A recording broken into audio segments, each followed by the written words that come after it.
The room was huge and made of crystal. Inside, creatures from 73 different worlds stood in circles. They were all looking at one thing in the center. It was called the Bloodstone Nexus. It was a sphere, gray and covered in strange patterns. Nobody knew exactly what it did, but everyone wanted to find out. Doyen stood near the back. He was human. His job was to represent Earth at important meetings like this one. He watched as a tall priestess from the Velkari world walked up to the sphere. She put her hand on it. Nothing happened. The sphere flashed red once, then went back to gray. She had failed. This was the third time someone had tried today. Nobody had made it work yet. A creature covered in scales made an angry sound. His name was Relic. He was a commander from a place called the Zin Collective. His scales moved and changed color when he got upset. 3 days, Relic said. His voice was like a snake hissing. We have been here for 3 days. Every species tries. Every species fails. This is a waste of time. The sphere was very old, older than most civilizations in space. Someone had found it floating between stars. It took scientists 5 years just to read the words carved on the bottom. The words said, "Only blood of the first may wake the truth within." Nobody knew who the first were. But everyone thought they must have been very powerful. The first had left this artifact behind. Inside it was supposed to be great knowledge, technology that could do amazing things, medicine that could cure any sickness. Maybe even ways to live forever. A woman made of metal and light spoke next. Her name was Mirai. She was from the Cynthian Collective. Her people were part machine, part living creature. Her eyes glowed as she looked at Doyen. The humans have not tried yet, Mirai said. Your species came late, but the artifact asked for you specifically. Everyone turned to look at Doyen. He felt uncomfortable. Humans were new to space travel. Only 300 years ago, humans could not even leave their own planet. Most aliens thought humans were just children compared to older civilizations. They let humans join the Galactic Council, but they did not really respect them. What do you mean it asked for me? Doyen said. He tried to keep his voice calm. Mirai made a picture appear in the air. It showed the sphere sending out signals. The signals pointed toward Earth's solar system. The artifact sent this message 3 times. It was calling for humans to come here. Rathik made a sound of disbelief. Impossible. Humans are too young. Their genes are newer than almost every species here. They cannot be the first. That makes no sense. Another alien spoke. Her name was Somin. She had 4 arms and was in charge of this meeting. She was called a High Arbiter. That meant she made important decisions for the Council. The artifact chose, Somin said. Her 4 arms spread wide. We must respect that choice. Ambassador Doyen, will you approach? Doyen walked forward. Every eye in the room followed him. The sphere was about as tall as he was. Up close, the patterns on it seemed to move and shift. Looking at them too long made his head hurt. At the bottom was a small opening. That was where you put your hand. It does not hurt, Mirai told him. Just put your hand inside. The artifact will take what it needs. Doyen reached out slowly. The moment his hand touched the sphere, everything changed. Bright light filled the whole room. It was so bright that Doyen had to close his eyes. When the light faded and he could see again, the sphere was different.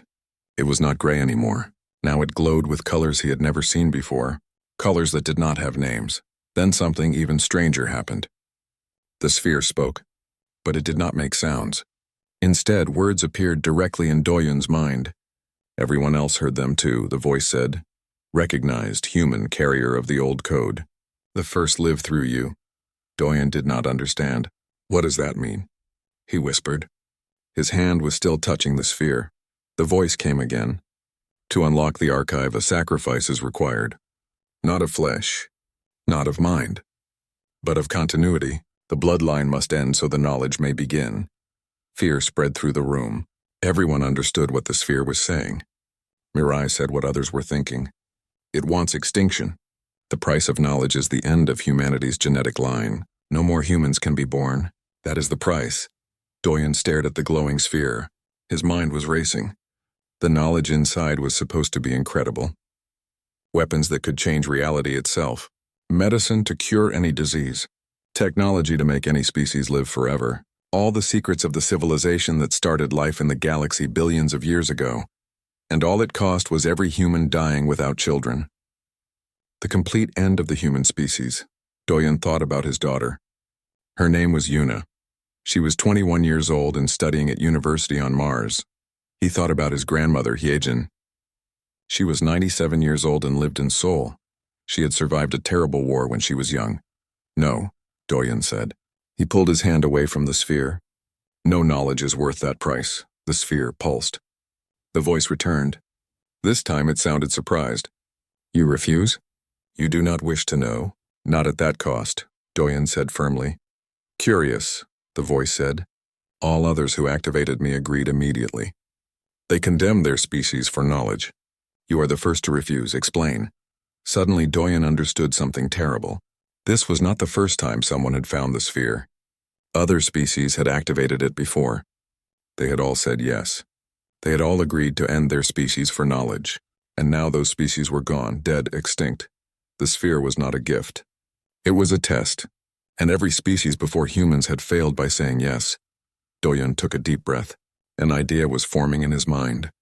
It was crazy. It might not work. But it was better than saying yes and better than walking away.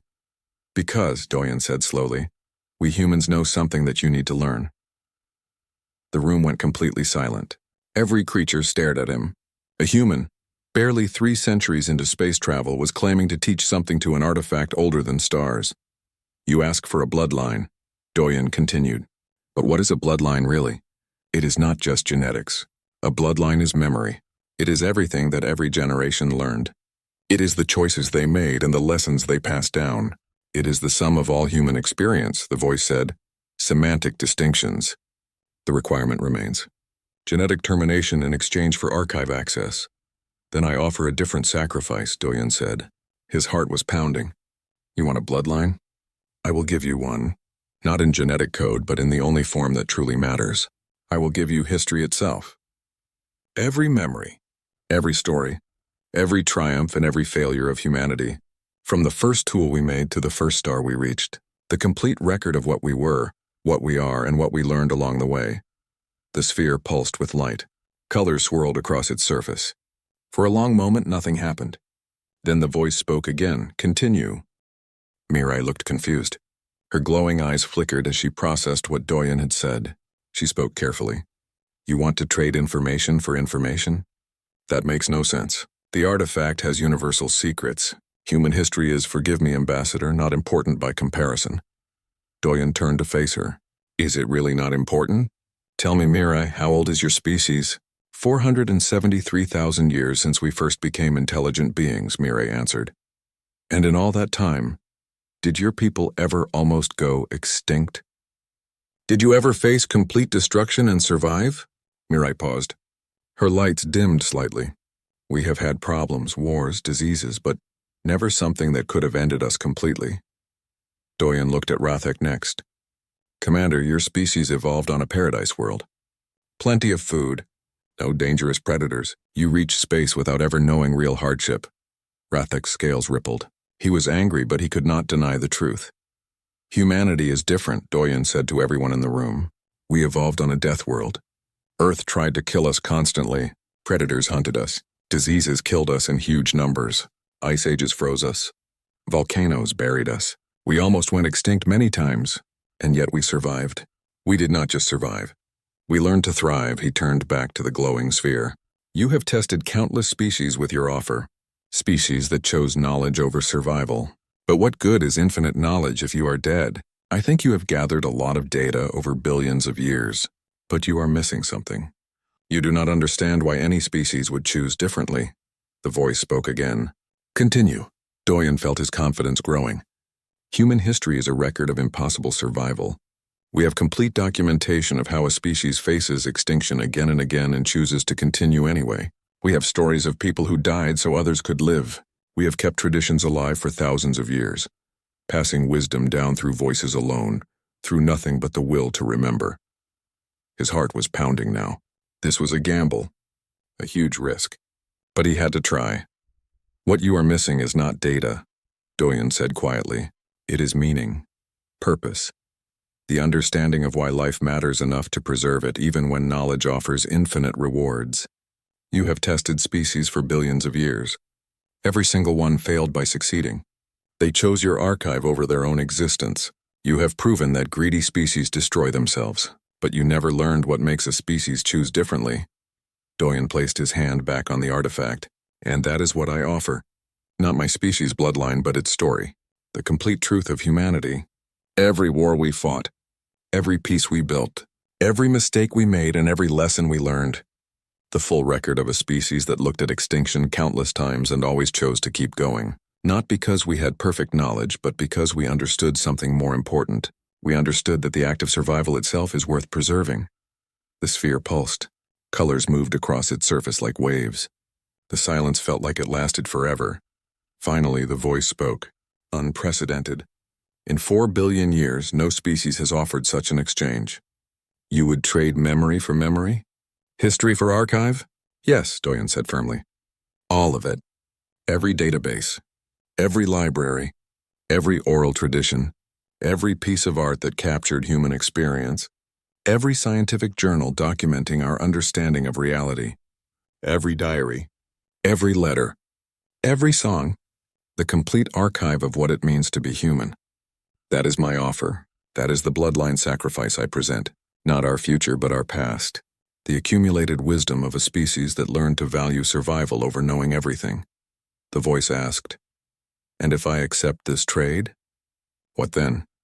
"You gain access to the first one's knowledge, but you lose your species' entire recorded history." Doyen thought about what that meant. Every book ever written, every photograph ever taken, every video ever recorded, every museum, every archive, gone, erased. Humanity would wake up tomorrow with advanced knowledge but no memory of where they came from. His daughter, Yuna, would not remember the bedtime stories he told her. His grandmother, Hyejin's memories of surviving the war would vanish. The ancient stories passed down through generations in every culture would be lost. Forever. Then we would begin again, Doyen said. His voice was steady, as we have always done, because that is what humanity knows how to do better than any species in this galaxy. We know how to start over. We know how to rebuild. We know how to remember what matters even when we have lost everything else. We would lose our history, yes, but we would keep the lesson that history taught us. We continue, always, Summon stepped forward. Her forearms were raised in alarm. Ambassador Doyen, do you have the authority to make this choice? Can one person sacrifice an entire species' heritage? Rathek hissed in agreement. No single individual can make this decision. It affects every human that has ever lived and ever will live. You are right, Doyen said. I do not have that authority. I need to contact Earth. I need to let humanity decide for themselves. The sphere pulsed again. The voice spoke with what seemed like a time limit. Time limit 72 standard hours. After that, the offer expires. The traditional sacrifice will again be required. 3 days. Doyen had 3 days to convince his entire species to give up their past for an uncertain future. The sphere released him and he stumbled backward. Mireille caught him before he fell. 3 days to convince your people to sacrifice their entire past, Mireille said softly. I have studied human psychology. Your people treasure history. Some cultures spend lifetimes preserving oral traditions. How will you convince them? Doyen looked at her. He felt tired and scared. I do not know, but I know who to ask. Within 6 hours, every human leader was connected to an emergency meeting. They appeared as holograms, representatives from every human nation, colony, and settlement. Earth, Mars, the Moon, the Belt, the distant colonies. All of them listening as Doyen explained what had happened. The choice is ours, Doyen concluded. In 3 days we must decide. Do we sacrifice our future and accept genetic termination for ultimate knowledge? Do we refuse everything and walk away? Or do we offer our past and give up every record of human history in exchange for the secrets of the first ones? The holographic chamber erupted. Everyone started talking at once, arguing, shouting. Doyen had expected this. A man named Jinwoo from the Mars colonies spoke loudly. This is crazy. Our history defines who we are. Without our stories, we are nothing. A woman named Haeun from Earth disagreed. But the knowledge of the first ones could solve every problem we have. Disease, aging, energy problems. All gone, is that not worth the sacrifice? An elder named Kyung-soo spoke next. He was a tribal historian from Africa. I am the keeper of 10,000 years of oral tradition. Stories passed down from mouth to mouth since before writing existed. You ask me to let these voices die? Never. The voices do not die, Doyun said. They transform. The sphere will preserve them. And we remain. We can start new stories, a woman named Narai spoke. She was from the lunar settlements. She had survived a plague that nearly killed everyone in the outer colonies. You speak like someone who has never lost everything. I have. Starting over with nothing is not romantic. It is terrifying. Then an unexpected voice joined the meeting. It was Doyun's grandmother, Hyejin. Somehow she had gotten herself added to the session. She spoke from her small apartment in Seoul.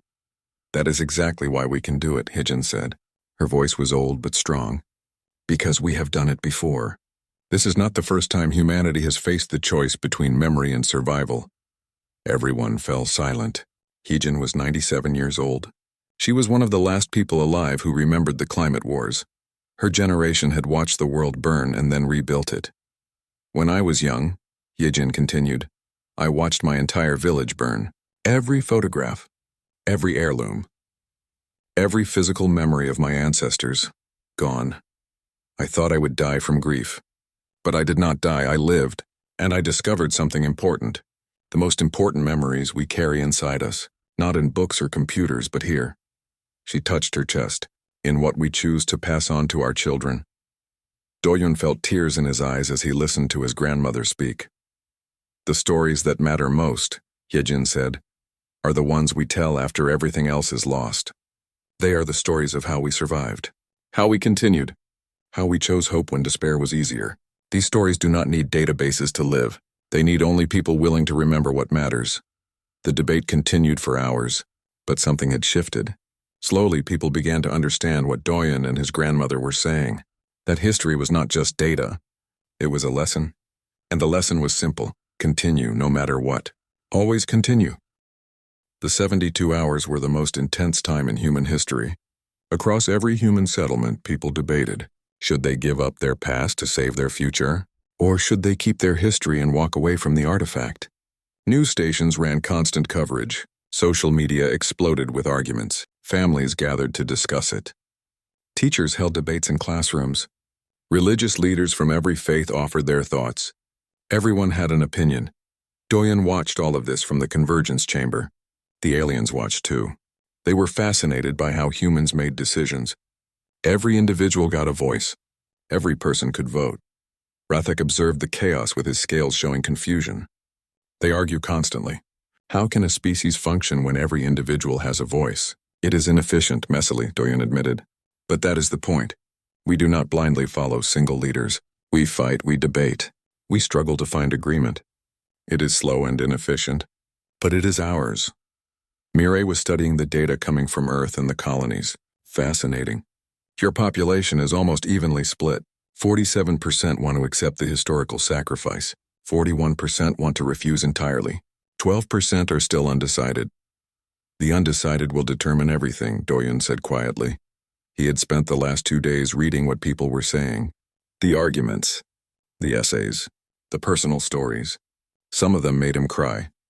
A 17-year-old girl on Mars had written, "My whole life is ahead of me. When I think about losing all human history, I feel sad. But when I think about humans having no future at all, I feel terror. Sadness heals. Terror does not. I vote to sacrifice our past." A museum worker on Earth had written, "I have spent my life preserving history. Every artifact I protected would be for nothing if we accept this trade." But then I remember why I started this work, so that future generations could learn from the past. If there are no future generations, my entire career becomes meaningless. I vote to sacrifice our past so there can be a future. But many disagreed just as strongly. An elder from New Zealand had written, "Our stories are not data to be traded. They are living things. They have been passed from ancestor to descendant in an unbroken chain for centuries. To break that chain is to commit murder against memory itself. I vote no. We do not need the artifact's knowledge. We need only our stories." A historian in China had written, 5,000 years of continuous civilization, an unbroken thread connecting the present to the ancient past. You ask us to cut that thread and call it progress? That is not sacrifice. That is cultural suicide. I vote no. The arguments continued. Back and forth. Yes and no. Past and future. With 12 hours left before the deadline, something changed. Doyen's daughter Yuna requested to speak on the public channel. Her image appeared on screens across all of human space. She was 21 years old. She studied alien life at the University of Mars. Doyen had not talked to her privately since he made the offer. "Dad," she said. Her voice was steady but filled with pain. "I want you to know that I understand why you made the offer, and I want you to know that it breaks my heart." Doyen felt like he could not breathe. "You used to tell me stories," Yuna continued. "Stories about Grandma Heejin surviving the wars. Stories about your great-great-grandfather who was a refugee. Stories about ancestors I never met but felt I knew because you kept them alive with your words." She paused to take a breath. "If we accept this trade, those stories die. Not just die. They are erased. I will not even remember that you told them to me. I will not remember Grandma Heejin's face when she talks about her village. I will not remember any of it." Doyen wanted to reach through the screen. He wanted to hold his daughter, to tell her he was sorry. "But," Yuna said, and her voice grew stronger, "I realized something. The reason those stories mattered is because someone survived to tell them. Grandma Heejin's village burned. She lost everything, and she lived to pass her story on. If she had died in that fire, I would never have known her. The story would have ended." She looked directly into the camera. Tears were running down her face. "This is the same choice. We can keep our stories and die with them, or we can lose them and live to create new ones. And I think Grandma Heejin would choose life, because that is what her story taught me. Survival itself is an act of defiance against loss." Yuna wiped her eyes. "I vote yes. I vote to sacrifice our history, because the greatest honor we can give to our ancestors is not to preserve their names in computers. It is to live, to continue, to make sure that what they died for, a future, actually exists." The transmission ended. Across human space, something shifted. The polls began to move. More and more people voted yes. When the final count came in with 1 hour left before the deadline, the results were clear. 64% of humanity had voted to accept the sacrifice. They would trade their history for a future. Doyen stood before the Bloodstone Nexus. His hand hovered over its surface. Behind him, representatives from every human settlement appeared as holograms. A woman named Sunmi, the High Chancellor, spoke for everyone. "The people have spoken. Ambassador Doyen, you have the authority to proceed." Doyen placed his palm on the artifact. He felt its surface cool and smooth. The voice spoke in his mind. "The vote is acknowledged. Are you prepared to complete the exchange?" "Wait," Mirai said suddenly. "Ambassador, before you proceed, you should know something. My analysis of the sphere's data patterns shows something unusual." "What do you mean?" Doyen asked. "The artifact has been changing since you made your offer. Its internal processes are adapting. I believe, though I cannot prove it, that your proposal has fundamentally changed what it does." The sphere pulsed. Then the voice spoke to everyone. "The Cynthian scholar is correct. The human offer has indeed transformed my function. I was designed as a test, to identify species that would sacrifice themselves for knowledge. Such species were deemed unworthy of the first one's legacy. They did not understand the value of continuation. Shock rippled through all the assembled aliens. They had not known this. The artifact was not a gift. It was a trap. A test that killed any species greedy enough to say yes." The voice continued. "But humanity has done what no other species attempted. You offered to sacrifice not your future, but your past. This shows profound understanding. That history's value is not in its preservation, but in the lessons it teaches. And the greatest lesson is simple: continue." "So what happens now?" Doyen asked. His heart was pounding. "Now, human, we complete the exchange, but not as initially proposed." The sphere began to glow brighter. Colors swirled faster. Doyen could feel energy flowing through his hand up his arm into his mind. He saw things, understood things, not knowledge of technology or weapons, but something deeper, something more important.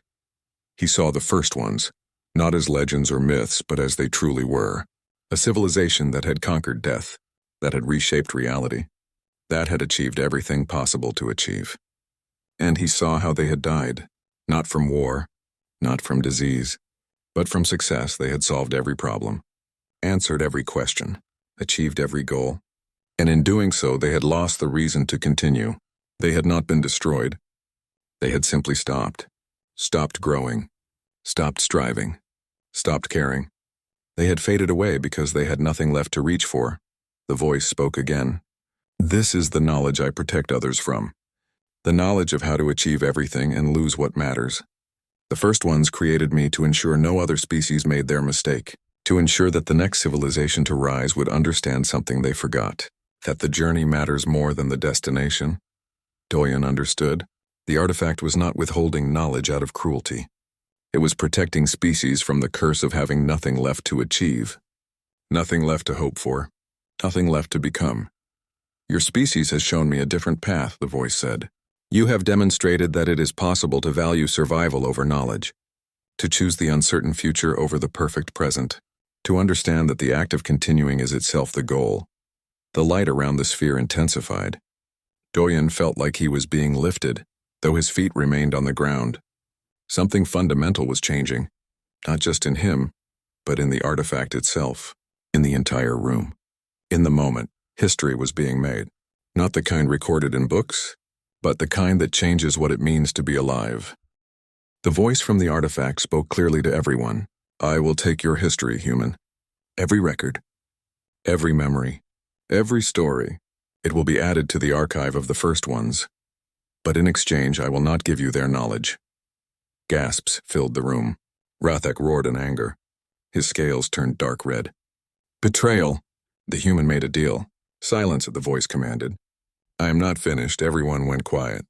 The voice continued, speaking into every mind present. The knowledge of the first ones is vast. It encompasses technology beyond imagination, weapons that reshape reality, medicine that conquers death, power beyond measure. But it is also dangerous. Every species that gained this knowledge used it to destroy themselves. They built weapons they could not control. They pursued immortality and lost the will to continue. They reshaped reality and forgot why reality mattered. The voice paused. Then it said something that made everyone understand. The first ones created me not to give their knowledge to anyone. They created me to find a species that did not need it. A species that understood that some sacrifices should not be made. That some knowledge is not worth the cost. That the struggle itself gives life meaning. Doyen suddenly understood everything. You are not a treasure vault. You are a guardian. You were designed to keep the first one's knowledge away from species that would misuse it. Correct, the voice said. In 4 billion years, humanity is the first species to pass my test. Not by claiming the prize, but by offering an alternative. You showed me wisdom I had not considered. The wisdom of sacrifice without extinction. The wisdom of valuing the future over the past. The wisdom of choosing to continue even without perfect knowledge. But you said you would take our history, Doyen said. We voted for that sacrifice. The deal was clear. The deal will be honored but transformed, the voice replied. I will take your complete history into my archive, but I will not erase it from your databases. Instead, I will give you something more valuable than the first one's knowledge. The artifact blazed with light.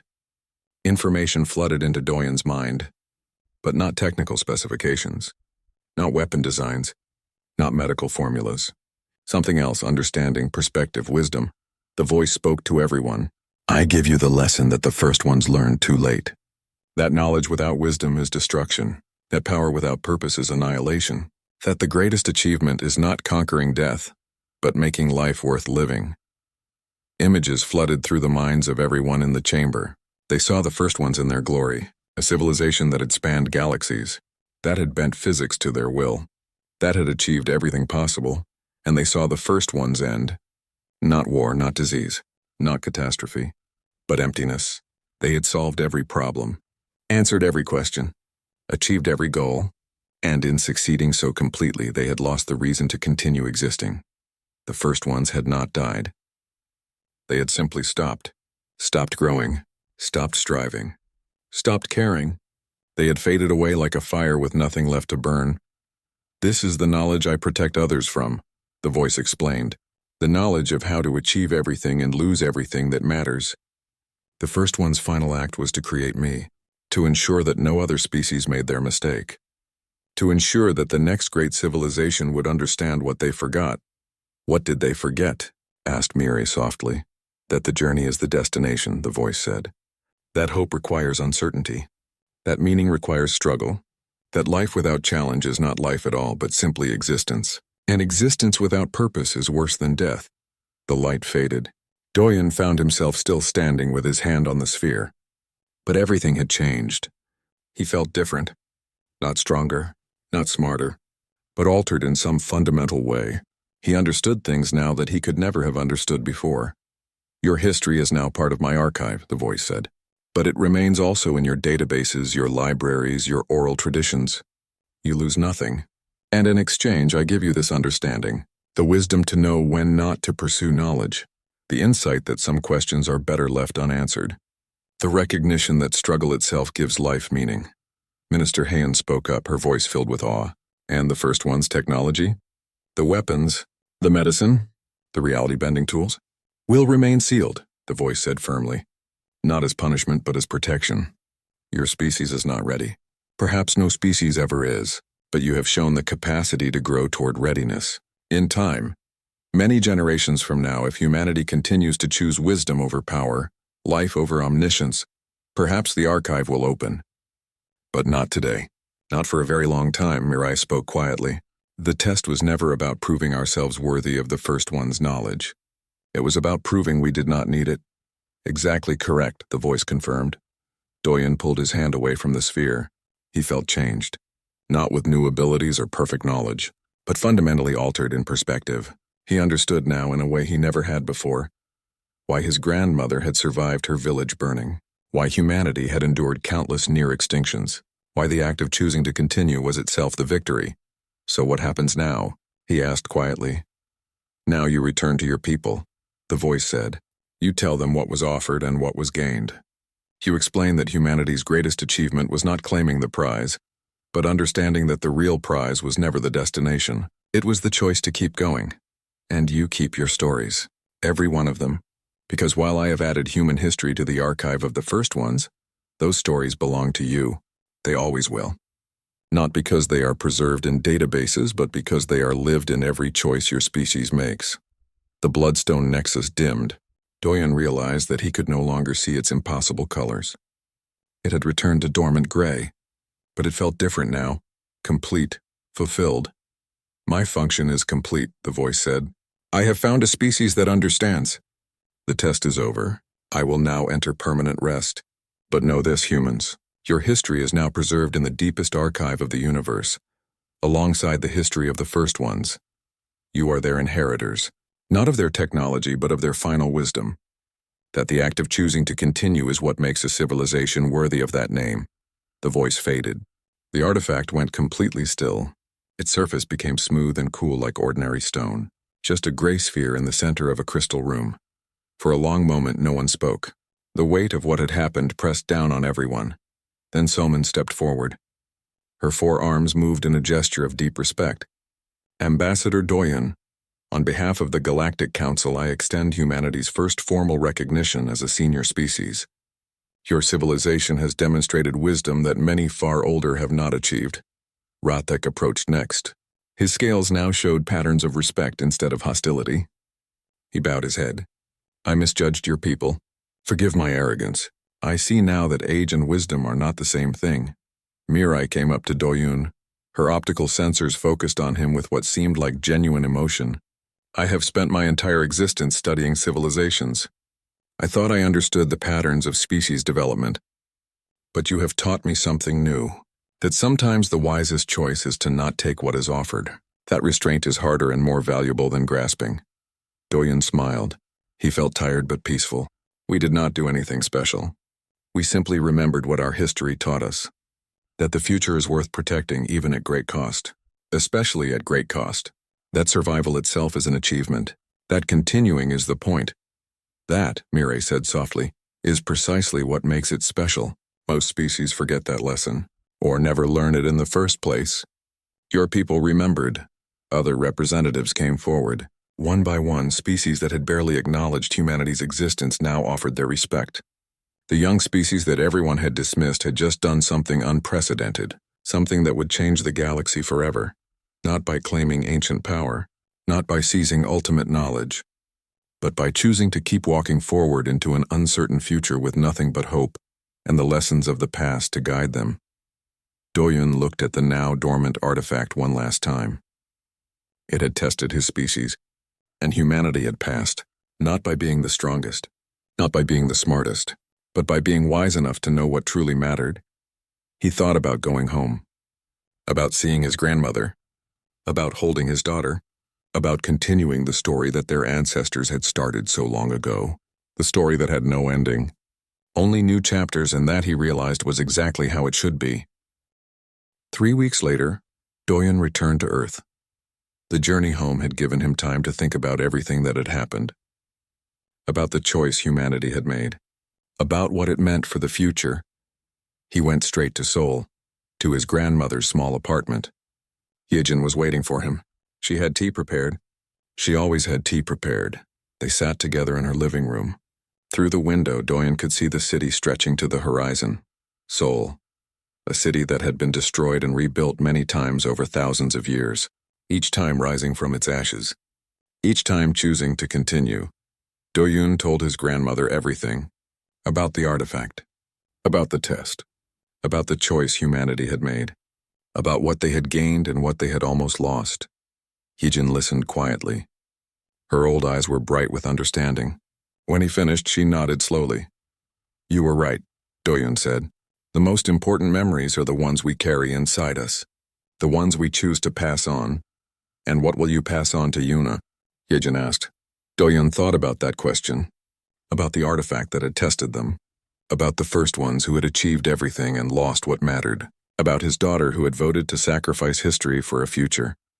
"I will tell her the same story you told me," he said finally, "that our village burned, that we lost everything, that we survived anyway, and that the act of surviving, of choosing to continue, of refusing to let loss be the final word, that is what makes us human. That is what has always made us human." Hyejin smiled. She reached out and took her grandson's hand. Her grip was still strong despite her age. "Then you understand. History is not what is written in books. History is what we do next." Doyen squeezed her hand gently. He understood now in a way he never had before. The artifact had not given humanity the technology of the first ones, but it had given them something more valuable. The wisdom to know that some prizes are not worth claiming, that some knowledge is better left unlearned, that the struggle itself is what gives life meaning. "Will you tell me the story again?" Doyen asked. "About your village?" Hyejin's eyes grew distant with memory. "I was 7 years old when the fires came. The war had been going for 3 years already. We thought we were safe. We were wrong." She spoke slowly, remembering. "I watched everything burn. Our house, the school, the temple where my grandfather had prayed every morning. Everything turned to ash. My mother grabbed my hand and we ran. We ran for 3 days. Many did not make it. When we finally stopped, we had nothing. No food, no shelter, no photographs of our ancestors, no heirlooms passed down through generations. Nothing but the clothes we wore and the memories in our heads. I asked my mother why we kept going, why we did not just give up. She told me something I never forgot. She said that giving up is easy. Continuing is hard. But continuing is how we honor those who came before, by refusing to let their sacrifices be for nothing." Hyejin looked at Doyen. "That is the lesson, grandson. Not that survival is guaranteed, but that choosing to survive, choosing to continue even when everything is lost, that choice itself is the victory." Doyen felt tears in his eyes. The artifact said the same thing, in its own way. That the first ones forgot this lesson. They achieved everything and had nothing left to strive for. So they faded away. Because they had never lost anything, Hyejin said wisely. They did not understand what we know. That loss teaches you the value of what remains. That struggle gives meaning to achievement. That the act of rebuilding after destruction is where true strength comes from. They sat in comfortable silence for a while, drinking tea, watching the city through the window. The sun was setting, painting the sky in shades of orange and purple. "Yuna is coming to visit tomorrow," Hyejin said. "She called me yesterday. She wants to hear about the artifact, about what happened out there in space. What will you tell her?" Doyen asked. "The truth," Hyejin said simply. "That her father faced a terrible choice. That humanity faced a terrible choice, and that we chose wisely, not by grasping for ultimate power, but by understanding that some things are more important than power, like continuing, like hope, like the chance to write the next chapter of our story." Doyen smiled. "She voted to sacrifice our history, you know.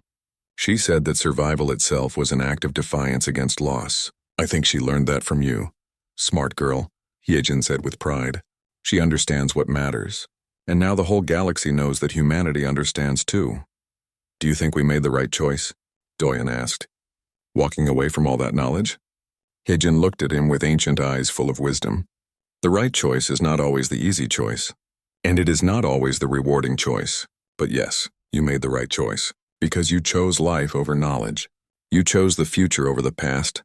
You chose to keep going even without knowing where the path leads. That is what it means to be human, she continued. We do not know what tomorrow brings.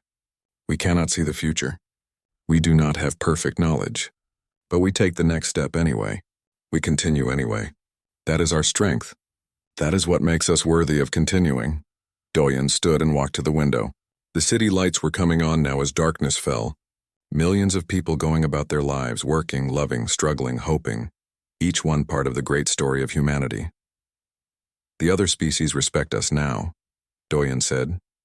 They called us a senior species. They acknowledged our wisdom. After 300 years of being dismissed as children, suddenly we are equals. Good, Hyejin said.